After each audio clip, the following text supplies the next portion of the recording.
वबरकातुहू। आज I hope you all are fine. So आज हम करने जा रहे हैं इकोनॉमिक्स का next topic, that is the demand schedule.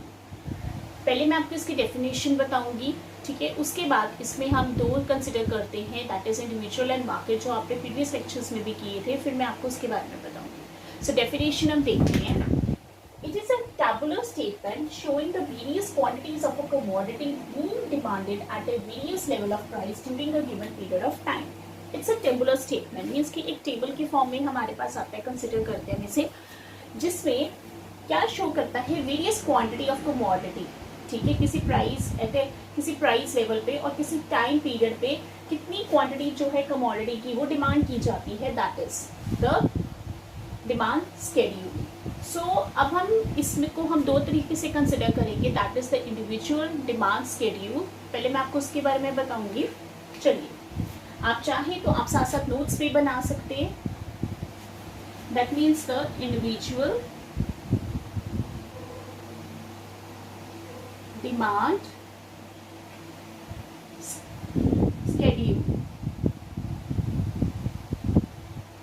चलिए, अब इसको मीन्स कि पहले हमने क्या बनाना है, एक टेबलर स्टेटमेंट है, ठीक है। तो फिर हम उसके बाद इसका ग्राफिकली रिप्रेजेंट करेंगे। तो पहले हम इसका टेबल बनाते हैं। दैट मीन्स कि मैं क्या लिया, मैंने इसमें प्राइस जो मैंने केस में लिया रुपीज में, क्लियर। फिर मैंने लिए यूनिट्स किस में लिए, दैट इज क्वांटिटी पे। तो चलिए हम इसकी क्वांटिटी डिमांडेड ले लेते हैं, that is in units, clear. अब आप देखो, जब आपने डिमांड पढ़ा उसमें क्या था कि जब किसी कमोडिटी की प्राइस बढ़ती है, ठीक है, किसी चीज़ की प्राइस जब बढ़नी शुरू हो जाती है तो उसकी डिमांड कम होनी शुरू हो जाएगी, और या किसी चीज़ की प्राइस जब कम होनी शुरू हो जाती है तो डिमांड क्या है, बढ़ जाएगी। तो अब इसी में हम करते हैं कि अगर प्राइस बढ़ना शुरू हो गई है तो डिमांड कम होनी शुरू हो जाएगी, क्लियर। अब आप देखिए, अगर मैं इसको स्टेटमेंट इसकी कंसिडर करूं तो मैं कैसे लिखूंगी, it is a tabular statement showing the various quantities of commodity of an individual being demanded at a various level of price during a given period of time, ठीक है। तो अब हम इसको ग्राफिकली रिप्रेजेंट कर लेते हैं। ग्राफिकली इसको कैसे रिप्रेजेंट करेंगे, this is x axis, this is y axis. ये तो हमें पता है, हम कितने सारे ग्राफ्स बना चुके हैं। ओरिजिन इसका 0 है। यहाँ पे हम ले लेते हैं प्राइस, यहाँ पे हम ले लेते हैं इसकी क्वांटिटी डिमांड, क्लियर यहाँ तक। अब आप देखो, प्राइस हमारा क्या है, प्राइस बढ़ना शुरू हुआ, दैट इज 1 2 3 4 5। तो हम यहाँ पे प्राइस ले लेते हैं 1 2 3 4 5। अब क्वांटिटी कम होनी शुरू होगी, प्राइस बढ़ा तो क्वांटिटी कम हो जाएगी, दैट इज 1 2 3 4 5। अब आप देखो, अब हम इसको ग्राफिकली इसको प्लॉट करते हैं। जब प्राइस 1 थी तो कितनी क्वांटिटी डिमांड की गई थी, दैट इज 5। जब प्राइस 2 थी तो कितनी क्वांटिटी डिमांड की गई, दैट इज 4। आप स्केल यूज करेंगे लाइंस ड्रॉ करने के लिए, इसे प्लॉट करने के लिए, क्योंकि स्केल से आपका ये बिल्कुल एक्यूरेट जब आप इसको ज्वाइन करेंगे आएगा। जब प्राइस जब 3 हो गई, ठीक है, 3 रुपीज होगी, तो क्वांटिटी भी उसकी क्या थी, कम होनी शुरू होगी, दैट इज 3।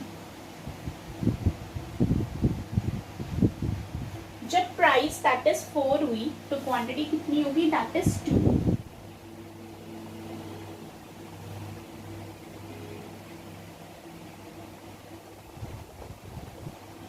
और जब प्राइस 5 होगी तो क्वांटिटी होगी 1। अब हम इन सारे पॉइंट्स को इनको ज्वाइन कर देते हैं।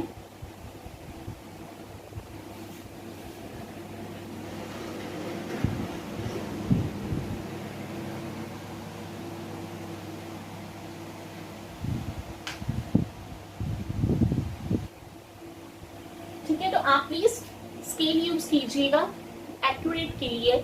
सो ये हमारे पास क्या आ गया, D that is the demand curve बन गया हमारे पास।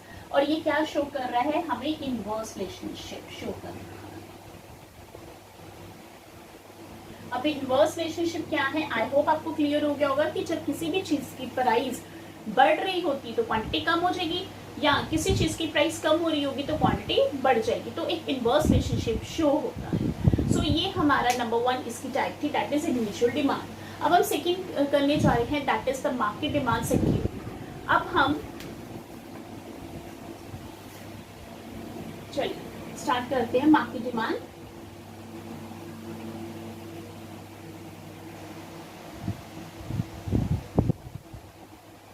चलिए now the next one, that is the market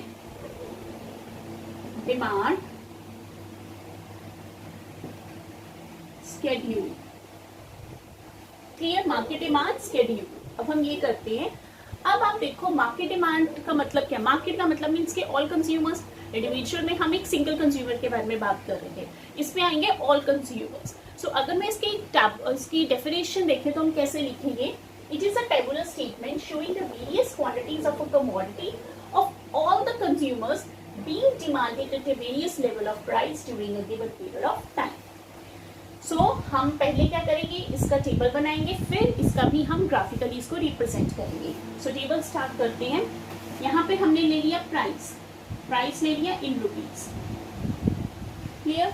quantity demanded ले ली x, क्वांटिटी डिमांडेड ले ली y, और मार्केट डिमांड ले लिया x plus Y, clear.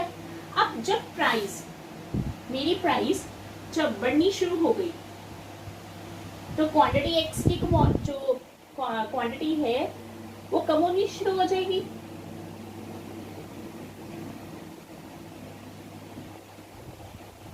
y की भी कम होनी शुरू होगी। मार्केट डिमांड मीन्स के ऑल कंज्यूमर, सारे कंज्यूमर्स की हमने क्या है क्वांटिटी देखनी है, तो कितनी हो जाएगी 11 9 7 5 3।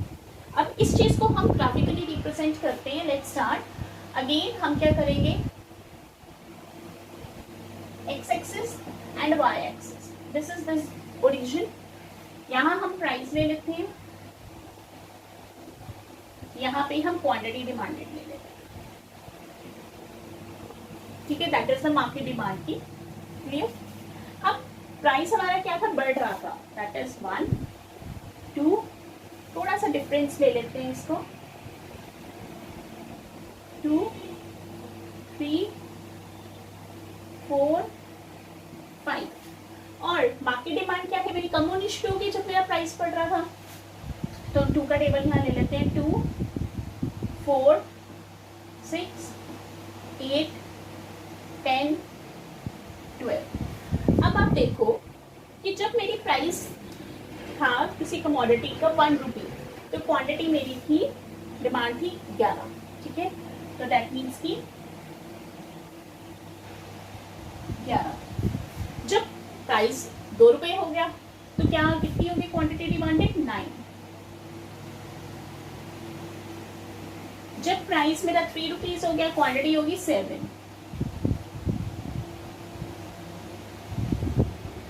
जब 4 रुपीज हो गया तो क्वांटिटी होगी 5,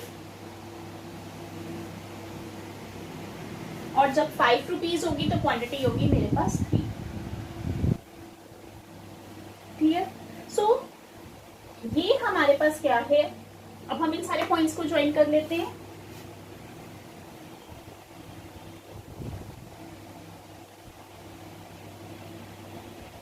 तो ये बन गया dt, that is the demand curve, और ये भी हमें क्या शो कर रहा है, इनवर्स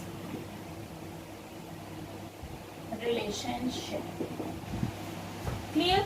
सो ये था हमारा डिमांड शेड्यूल। आई होप आपको ये क्लियर हो गया होगा। इट्स वेरी इजी और इम्पॉर्टेंट भी है। डिमांड चैप्टर ही बहुत इम्पॉर्टेंट है। सो अगर आपको मेरे लेक्चर्स अच्छे लग रहे हैं तो सब्सक्राइब कीजिए मेरा चैनल, और अगर आपको कोई डाउट है तो कमेंट सेक्शन में लिखिए, लेकिन कंसेप्ट को ज़रूर एक बार ही पढ़ते रहिए। नोट्स आपको PDF नोट्स जो हैं वो आपको मिल जाएंगे अनअकैडमी से, लेकिन आपको वो डाउनलोड करनी पड़ेगी। सो स्टूडेंट्स, कंसेप्ट को करिए, क्लैरिटी लाइए, and good bye, take care.